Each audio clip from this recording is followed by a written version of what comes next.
बड़ ठाकुर बलभद्र चारमालू खसी पड़ा घटना सिंहद्वार थाना एतला देले जगन्नाथ सेनार आवाहक और सदस्य।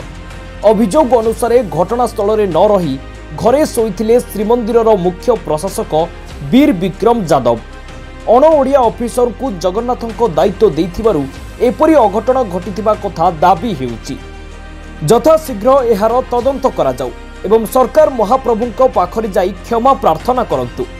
आम बड़ ठाकुर काली चारमाल गली पड़े तले पड़गले संपूर्ण घटना एत मर्माहत कर भक्त मानू एत आघात कि से अनुसार कौन दायित्व संपन्न कार्य एपर्यंत है बड़ दुख लगे। जो मैंने से पड़गले से सागे सागे हस्पिटाल निगला जदि कलेक्टर की एसपी की मंत्री की एमएलए पड़ी था सागे सागे चामचा बनी डाक्तखाना नहीं था बड़ ठाकुर पड़गले किए कौन एक लीला किए कौन छोट घटना आ सब गुरुत्वपूर्ण कथा आज आम एतला देलु सिंहद्वार थाना 295 295 क 296 297 298 मते तीनोटी पॉइंट पर एतला दियाला। प्रथम पॉइंट घरर मुरबी जन अणओडिया मुख्य प्रशासक वीर विक्रम यादव यदि बाहुड़ा दिन पहंडी बेले घर मुरबी अनुपस्थित शोइथिले घरे राति 11 आसिले बहिष्कार करा जाऊ। यदि आपण मुख्य प्रशासक होइकरी महाप्रभुंकर गुंडीचा मंदिर पहंडी आपण अनुपस्थित रहिबा हला अणओडिया ऑफिसरंकर जो समर्पित भाव रहा कथा जगन्नाथ से ना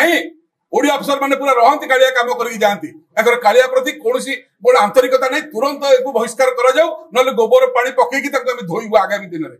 तेबे बीजेपी सरकार को आसिबा परे प्रायतः पूर्व सरकार रे थिबा समस्त ऑफिसर को बदलाई नुआ सरकार रे नुआ ऑफिसर माननकु नियुक्ति मिलिछि। हेले श्रीमंदिर मुख्य प्रशासक जने अणओडिया होइतिले सुद्धा तांकु किंतु बदली करिनाहांती नुआ सरकार। सबुठु बड़ कथा हेउछि सबुबले ओडिया अस्मितार नारा देउथिबा बीजेपी निजे सरकार रे थाई सुद्धा श्रीमंदिर मुख्य प्रशासक दायित्व रे थिबा जने ओडिया ऑफिसर को कथा भूली जाइछंती। आउ एबे अणओडिया प्रसंग चर्चा हेबार कारण हेउछि मंगलवार दिन संध्यारे जदि चारमालरू प्रभु बलभद्र खसी न पड़िथान्ते ताहाले एते चर्चा आलोचना होई नथंता कि अणओडिया ऑफिसर को उपरकू कथा मध्य जाई नथंता। कारण जेतेबेले गुंडीचा यात्रा रे महाप्रभुंक पहंडी होउतिला सुरक्षा दृष्टि मंदिर मुख्य प्रशासक सेठारे उपस्थित रहिबा कथा। हेले वीर विक्रम यादव सेतेबेले निज घरे शोइथिले आउ बड़ ठाकुर एपटे तळे खसी पड़िले। जो सेवायत एथिरे आहत हेले तांकु संगे संगे हॉस्पिटल पठागला। जदि भी सेठारे आउ केउ नेता की मंत्री थांते ताहाले तांकु भी स्वतंत्र व्यवस्था करी हॉस्पिटल पठा जाइथांता। हेले महाप्रभु तळे पड़िगले। से कथा को किए कहूची यह एक छोट घटना तो आउ किए कहूची यह महाप्रभुंक लीला। हेले प्रकृत घटना कौन कहीं एपरी अघटन घटिला ता उपरे केही दृष्टि देउनाहांती।